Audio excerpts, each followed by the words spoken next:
ನಮಸ್ಕಾರ ಸ್ನೇಹಿತರೆ, ಗೃಹಲಕ್ಷ್ಮಿಯ 31 ಹಾಗೂ 32ನೇ ಕಂತಿನ ಹಣ ಯಾವ ಜಿಲ್ಲೆಗಳಿಗೆ ಬಿಡುಗಡೆ ಶುರುವಾಗಿದೆ ಅಂತ ನಾವು ನಿಮಗೆ ಈ ವಿಡಿಯೋದಲ್ಲಿ ತಿಳಿಸ್ಕೊಡ್ತಾ ಇದ್ದೀವಿ.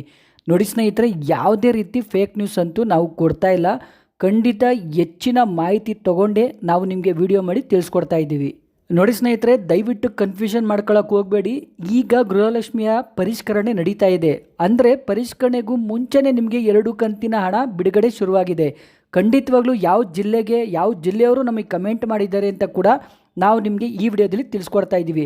ದಯವಿಟ್ಟು ವಿಡಿಯೋನ ಎಲ್ಲೂ ಸ್ಕಿಪ್ ಮಾಡ್ದಂಗೆ ವಿಡಿಯೋನ ಪೂರ್ತಿ ನೋಡಿ ಸ್ನೇಹಿತರೆ. ಹಾಗೆ ನೀವೇನಾದರೂ ಫಸ್ಟ್ ಟೈಮು ನಮ್ಮ ವಿಡಿಯೋ ನೋಡ್ತಾ ಇದ್ದರೆ ದಯವಿಟ್ಟು ಸಬ್ಸ್ಕ್ರೈಬ್ ಮಾಡಿಕೊಂಡು ನೋಡಿ. ಗೃಹಲಕ್ಷ್ಮಿಯ ಇನ್ನಷ್ಟು ಮಾಹಿತಿಗಳು ನಾವು ನಿಮಗೆ ತಿಳಿಸ್ಕೊಡ್ತಾ ಇದ್ದೀವಿ. ಇದೇ ವಿಡಿಯೋನ ನೀವು ಫೇಸ್ಬುಕ್ಕಲ್ಲಿ ನೋಡ್ತಾ ಇದ್ದರೆ ಖಂಡಿತ ನಮ್ಮ ಚಾನಲ್ನ ನೀವು ಫಾಲೋ ಮಾಡ್ಬೋದು. ಅಂದರೆ ನಮ್ಮ ಪೇಜ್ನ ನೀವು ಫಾಲೋ ಮಾಡಿ. ಗೃಹಲಕ್ಷ್ಮಿಯ ಇನ್ನಷ್ಟು ಖಚಿತ ಮಾಹಿತಿಗಳು ನಾವು ನಿಮಗೆ ತಿಳಿಸ್ಕೊಡ್ತೀವಿ. ದಯವಿಟ್ಟು ಒಂದು ಲೈಕ್ ಮಾಡುವ ಮೂಲಕ ನಮಗೆ ಹೆಚ್ಚಿನ ಸಪೋರ್ಟ್ ಮಾಡಿ ಸ್ನೇಹಿತರೆ. ನೋಡಿ ಸ್ನೇಹಿತರೆ, ಕಳೆದ 3 ವರ್ಷಗಳಿಂದ ನಿಮಗೆ ಗೃಹಲಕ್ಷ್ಮಿಯರಿಗೆ 2,000 ರೂಪಾಯಿ ಬರ್ತಾ ಇತ್ತು. 3 ತಿಂಗಳಿಗೊಂದು ಸರಿಗೋ 4 ತಿಂಗಳಿಗೊಂದು ಸರಿಗಾದರೂ ಬರ್ತಿತ್ತು. ಮತ್ತು ಯಾವುದರ ಹಬ್ಬ ಬಂದಾಗ ಕೂಡ ನಿಮಗೆ 2,000 ರೂಪಾಯಿ ಬರ್ತಾಯಿತ್ತು. ಅದ್ರ ಜೊತೆಯಲ್ಲಿ ನೋಡಿ, ಬೈ ಎಲೆಕ್ಷನ್ ಬಂದಾಗಂತೂ ಖಂಡಿತವಾಗ್ಲೂ 1 ಇಲ್ಲ 2 ಕಂತಿನ ಹಣ ಬರ್ತಾಯಿತ್ತು. ನಾವು ಹೇಳ್ತಾ ಇರೋದಲ್ಲ, ಖಂಡಿತ 1,28,00,000 ಗೃಹಲಕ್ಷ್ಮಿಯರು ಇದೇ ಮಾತು ಹೇಳ್ತಾ ಇದ್ದಾರೆ ಸ್ನೇಹಿತರೆ. ನೋಡಿ ಸ್ನೇಹಿತರೆ, DK ಶಿವಕುಮಾರ್ ಅವರು CM ಆದಮೇಲೆ ನೋಡಿ ಇಲ್ಲಿವರೆಗೂ ಖಂಡಿತವಾಗ್ಲೂ ಗೃಹಲಕ್ಷ್ಮಿಯರಿಗೆ ಇನ್ನೂ ಗೃಹಲಕ್ಷ್ಮಿಯ ಹಣ ಬಿಡುಗಡೆ ಮಾಡಿರಲಿಲ್ಲ. ಆದರೆ ನೋಡಿ, ಕೆಲವು ಜಿಲ್ಲೆಗಳಿಗೆ ಬಿಡುಗಡೆ ಆಗಿದೆ ನಿನ್ನೆ ಸಂಜೆಯಿಂದಲೇ ಅಂತ ನಮಗೆ ಕಮೆಂಟ್ ಬರ್ತಾ ಇದೆ. ನೋಡಿ, ಈಗ ಪರಿಷ್ಕರಣೆ ಬೇರೆ ನಡೀತಾ ಇದೆ. ಈ ಸಂದರ್ಭದಲ್ಲಿ ಹೆಂಗೆ ಬಿಡುಗಡೆ ಶುರುವಾಗಿದೆ ಅಂದರೆ ಅದು ಹೇಗೆ 31, 32ನೇ ಕಂತಿನ ಹಣ 4,000 ರೂಪಾಯಿ ಬಿಡುಗಡೆ ಶುರುವಾಗಿದೆ ಅಲ್ವಾ ಸ್ನೇಹಿತರೆ? ಕನ್ಫ್ಯೂಷನ್ ಇದೆ. ಖಂಡಿತ ಇದೇ ವಿಡಿಯೋದಲ್ಲಿ ನಾವು ನಿಮಗೆ ಅದನ್ನ ತಿಳಿಸ್ಕೊಡ್ತಾ ಇದ್ದೀವಿ. ಈ ಹಿಂದೆ ಸಚಿವೆ ಲಕ್ಷ್ಮೀ ಹೆಬ್ಬಾಳ್ಕರ್ ಮೇಡಮ್, ಅಂದರೆ ಈಗ ಮಾಜಿ ಸಚಿವೆ ಲಕ್ಷ್ಮೀ ಹೆಬ್ಬಾಳ್ಕರ್ ಮೇಡಮ್ ಅವರೇ ಒಂದು ಹೇಳಿಕೆ ನೀಡಿದರು. ನೋಡಿ, ಸರ್ಕಾರದಿಂದ ಅಂದರೆ ಹಣಕಾಸು ಇಲಾಖೆಯಿಂದ ಮಹಿಳಾ ಮತ್ತು ಮಕ್ಕಳ ಕುಟುಂಬ ಕಲ್ಯಾಣ ಇಲಾಖೆಗೆ 30 ಹಾಗೂ 31ನೇ ಕಂತಿನ ಹಣ ಒಟ್ಟು 4,000 ರೂಪಾಯಿ, ಅಂದರೆ ಹೆಚ್ಚು ಕಮ್ಮಿ 5,000 ಕೋಟಿ ರೂಪಾಯಿ ಬಿಡುಗಡೆ ಆಗಿದೆ. ನೋಡಿ, ಅದರಲ್ಲಿ ನಾವು ನಿಮ್ಗೆ ಇವಾಗ 30ನೇ ಕಂತಿನ ಹಣ 2,000 ರೂಪಾಯಿ ಏನಿದೆ ಅದನ್ನು ಬಿಡುಗಡೆ ಮಾಡಿದ್ದೀವಿ. ಇನ್ನೊಂದು 3-4 ದಿವಸದಲ್ಲಿ 31ನೇ ಕಂತಿನ ಹಣ ಕೂಡ ನಾವು ನಿಮಗೆ ಬಿಡುಗಡೆ ಮಾಡ್ತೀವಿ. ಖಂಡಿತ ಇದರಲ್ಲಿ ಯಾವುದೇ ರೀತಿ ಮೋಸ ಇಲ್ಲ. ಯಾಕಂದರೆ ಸರ್ಕಾರ ದುಡ್ಡು ಕೊಟ್ಬಿಟ್ಟಿದೆ. ನಾವು ನಮ್ಮ ಇಲಾಖೆಯಲ್ಲಿ ಆ ದುಡ್ಡನ್ನ ಇಟ್ಕೊಂಡು ಏನು ಮಾಡಬೇಕು ಅಂತ ಸಚಿವೆಯವರು ಹೇಳಿಕೆ ನೀಡಿದ್ರು. ಖಂಡಿತ ಅದಾದಮೇಲೆ ಅವರು ಮಾಜಿ ಸಚಿವೆ ಆದರು. ಯಾಕಂದರೆ ಕ್ಯಾಬಿನೆಟ್ ಕೂಡ ಚೇಂಜ್ ಆಗಿದೆ.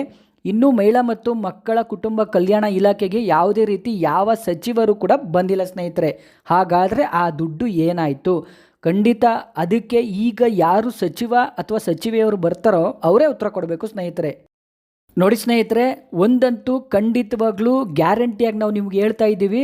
ನೋಡಿ, ಸಾಮಾಜಿಕ ಮಾಧ್ಯಮಗಳಲ್ಲಿ ಅಂದರೆ ಸೋಷಿಯಲ್ ಮೀಡಿಯಾದಲ್ಲೇ ನೀವು ನೋಡಿದಾಗ 31, 32ನೇ ಕಂತಿನ ಹಣ 4,000 ರೂಪಾಯಿ ಬಿಡುಗಡೆ ಆಗಿದೆ ಅಂತ ಬರ್ತಾ ಇದೆ. ನೋಡಿ, ನಮಗೂ ಕೂಡ ಕಮೆಂಟ್ ಬಂದಿದೆ. ಯಾವ ಜಿಲ್ಲೆಗೆ ಅಂತ ಇದ್ದೀರಾ? ನೋಡಿ, ಮೈಸೂರು ಹಾಗೂ ಗದಗ ಜಿಲ್ಲೆಯಿಂದ ನಮಗೆ ಕಮೆಂಟ್ ಮಾಡಿದ್ದಾರೆ, ಸರ್ ನಮಗೆ 31ನೇ ಕಂತಿನ ಹಣ ಬಂದಿದೆ ಅಂತ. ಖಂಡಿತವಾಗ್ಲೂ ನಾವು ಅವ್ರಿಗೆ ಕೇಳ್ತಾ ಇದ್ದೀವಿ, DBT ಕರ್ನಾಟಕ ಆ್ಯಪ್ನ ಡೌನ್ಲೋಡ್ ಮಾಡಿಕೊಂಡು ನಮಗೆ ಕಳಿಸ್ಕೊಡಿ ಅಂತ. ಯಾಕಂದರೆ ನೋಡಿ ಸ್ನೇಹಿತರೆ, ಪರಿಷ್ಕರಣೆಗೂ ಮುಂಚೆನೇ 2 ಕಂತಿನ ಹಣ ಬರುವ ಸಾಧ್ಯತೆ ಇದೆ ಸ್ನೇಹಿತರೆ. ಯಾಕಂದರೆ ನೋಡಿ, ಸರ್ಕಾರ ಅಂದರೆ CM ಆಗಿ DK ಶಿವಕುಮಾರ್ ಬಂದಾಗಿಂದ 1 ಕಂತಿನ ಹಣ ಕೂಡ ಬಿಡುಗಡೆ ಮಾಡಿರಲಿಲ್ಲ.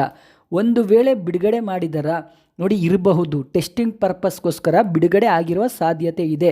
ಆದರೆ ಅಧಿಕೃತವಾಗಿ 1,28,00,000 ಫಲಾನುಭವಿಗಳ ಖಾತೆಗೆ ಇನ್ನೂ ಬಿಡುಗಡೆ ಆಗಿಲ್ಲ ಸ್ನೇಹಿತರೆ. ನೋಡಿ ಸ್ನೇಹಿತರೆ, ನೀವೇನಾದರೂ ಮೈಸೂರು ಜಿಲ್ಲೆ ಹಾಗೂ ಗದಗ ಜಿಲ್ಲೆಯವರಾಗಿದ್ದರೆ ಖಂಡಿತ ನಮಗೆ ಕಮೆಂಟ್ ಮಾಡುವ ಮೂಲಕ ತಿಳಿಸಿ. ಖಂಡಿತ ನಿಮ್ಗೆ ಏನಾದರೂ 31ನೇ ಕಂತಿನ ಹಣ 2,000 ರೂಪಾಯಿ ಬಂದಿದ್ದರೆ ಖಂಡಿತವಾಗ್ಲೂ ಕಮೆಂಟ್ ಮಾಡುವ ಮೂಲಕ ತಿಳಿಸಿ ಸ್ನೇಹಿತರೆ. ಖಂಡಿತ ಫೇಕ್ ಕಮೆಂಟ್ ಮಾತ್ರ ಹಾಕಕ್ಕೆ ಹೋಗಬೇಡಿ. ನೋಡಿ ಸ್ನೇಹಿತರೆ, ಇನ್ನು ಈಗ ಗೃಹಲಕ್ಷ್ಮಿಯರಿಗೆ ಬಯೋಮೆಟ್ರಿಕ್ ಕಡ್ಡಾಯ ಇತ್ತು. ಈಗ ಸದ್ಯಕ್ಕೆ ಸರ್ಕಾರದಿಂದ ಯಾವುದೇ ರೀತಿ ಬಯೋಮೆಟ್ರಿಕ್ ಕಡ್ಡಾಯ ಅಂತ ಇನ್ನೂ ಹೇಳಿಲ್ಲ ಸ್ನೇಹಿತರೆ. ನೋಡಿ ಸ್ನೇಹಿತರೆ, ಇನ್ನು ಗೃಹಲಕ್ಷ್ಮಿಯರಿಗೆ ಅಧಿಕೃತವಾಗಿ 31ನೇ ಕಂತಿನ ಹಣ ಬೇಕು ಅಂದರೆ ನೋಡಿ, ನೀವು ಏನು ಮಾಡಬೇಕಂದ್ರೆ ಮೊದಲು ನಿಮ್ಮ ವೋಟರ್ ಐಡಿನ ಇಟ್ಕೋಬೇಕು. ಯಾರು ಗೃಹಲಕ್ಷ್ಮಿಯ ಒಡತಿಯರು ಅಂದರೆ ಮನೆ ಒಡತಿ ಯಾರಿದ್ದೀರಾ ಅವ್ರದ್ದು ವೋಟರ್ ಐಡಿ ಇರಬೇಕು ಸ್ನೇಹಿತರೆ. ಅದ್ರ ಜೊತೆಯಲ್ಲಿ ಆಧಾರ್ ಕಾರ್ಡ್ ಇರಬೇಕು. ನೋಡಿ ಅದ್ರ ಜೊತೆಯಲ್ಲಿ ಬ್ಯಾಂಕು ಖಂಡಿತವಾಗ್ಲೂ ಬ್ಯಾಂಕ್ಗೆ ಸೀಡಿಂಗ್ ಆಗಿರಬೇಕು ಸ್ನೇಹಿತರೆ, ಅಂದರೆ KYC ಮಾಡಿಸ್ಕೊಂಡಿರ್ರಿ ಮತ್ತು ಅದೇ ಫೋನ್ ನಂಬರ್ನ ನೀವು ಯೂಸ್ ಮಾಡ್ತಿರಬೇಕು. ನೋಡಿ ಸ್ನೇಹಿತರೆ, ಇದ್ರ ಜೊತೆಯಲ್ಲಿ ನಿಮ್ಮ ಯಜಮಾನ್ರದ್ದು ಫೋನ್ ನಂಬರು ಹಾಗೂ ಅದ್ರ ಜೊತೆ ಅವರ ಆಧಾರ್ ಕಾರ್ಡ್ ಕೂಡ ನಿಮ್ಮ ಹತ್ರ ಇರಬೇಕು ಸ್ನೇಹಿತರೆ.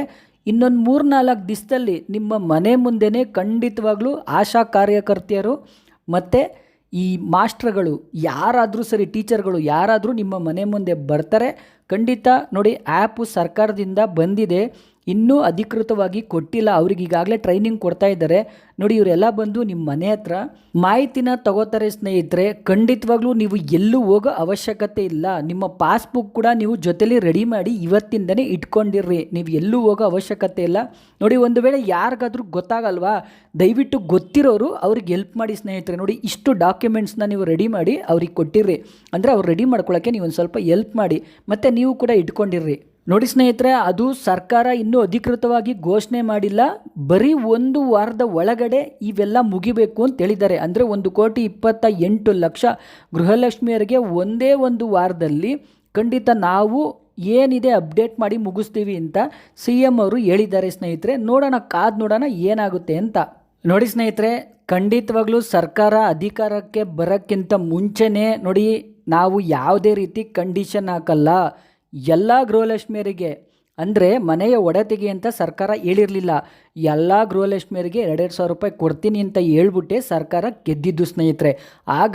ಈಗ ಮಾತ್ರ ಆ ಥರ ಹೇಳಿದ್ದು ಸರ್ಕಾರ ಈಗೇನು ಹೇಳ್ತಾ ಇದೆ ಅಂದರೆ, ನೋಡಿ ಮನೆಯ ಒಡತಿಗಷ್ಟೇ ನಾವು 2,000 ರೂಪಾಯಿ ಕೊಡ್ತೀವಿ, ಅದು ನೋಡಿ ಈ ಥರ ರೂಲ್ಸ್ ಇರಬೇಕು, IT ಕಟ್ಟಿರಬಾರ್ದು, GST ಕಟ್ಟಿರಬಾರ್ದು, ಈ ಥರ ರೂಲ್ಸಲ್ಲಿ ಅವ್ರು ಇದ್ದರೆ ಮಾತ್ರ ನಾವು ನಿಮಗೆ 2,000 ರೂಪಾಯಿ ಕೊಡ್ತೀವಿ ಅಂತ. ಹಾಗಾದರೆ ಕೆಲವು ಗೃಹಲಕ್ಷ್ಮಿಯರು ಏನು ಹೇಳ್ತಾ ಇದ್ದಾರೆ ಅಂದರೆ, ನೋಡಿ ಮನೆಯ ಒಡತಿ ಇಷ್ಟೆಲ್ಲ ಡಾಕ್ಯುಮೆಂಟ್ಸ್ ಇಟ್ಕೊಂಡು ಇವ್ರಿಗೆ ಓಟ್ ಹಾಕ್ಬಿಟ್ಟು ಇವರು 2,000 ರೂಪಾಯಿ ಕೊಡಲಿ ಅಂತ ಕಾಯ್ಕೊಂಡು ನಾವು ಕೂತಿರ್ಬೇಕಾ ಅಂತ ಕೇಳ್ತಾ ಇದ್ದಾರೆ ಸ್ನೇಹಿತರೆ. ನೋಡಿ ಇದು ನಾವು ಹೇಳ್ತಾ ಇಲ್ಲ, ಖಂಡಿತ ಗೃಹಲಕ್ಷ್ಮಿಯರು ಹೇಳ್ತಾ ಇರೋದು.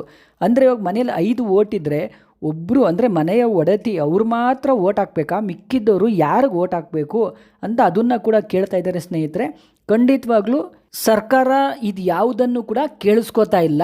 ನೋಡಿ ಈಗೂ ಕೂಡ ಗೃಹಲಕ್ಷ್ಮಿಯರು ಹೇಳ್ತಿರೋದು ಇಷ್ಟೇ, ಯಾರು IT ಕಟ್ತಾ ಇದ್ದಾರೆ, ಯಾರು GST ಪೇಯರ್ಸ್ ಇದ್ದಾರೆ, ಯಾರು ತೀರೋಗಿದ್ದಾರೆ, ಖಂಡಿತವಾಗ್ಲೂ ಅದು ಸಿಸ್ಟಮೇ ತೋರಿಸುತ್ತೆ. ಅವ್ರನ್ನ ಮಾತ್ರ ಆಚೆ ಕಡೆ ಇಟ್ಬಿಟ್ಟು ಯಥಾಸ್ಥಿತಿ ಮಾಜಿ CM ಸಿದ್ದರಾಮಯ್ಯ ಅವರು ಯಾವ ಥರ ಗೃಹಲಕ್ಷ್ಮಿಯರಿಗೆ ದುಡ್ಡು ಕೊಡ್ತಾಯಿದ್ರು ಅದೇ ಥರ ಕೊಡಿ ಅಂತ ಹೇಳ್ತಾ ಇದೆ.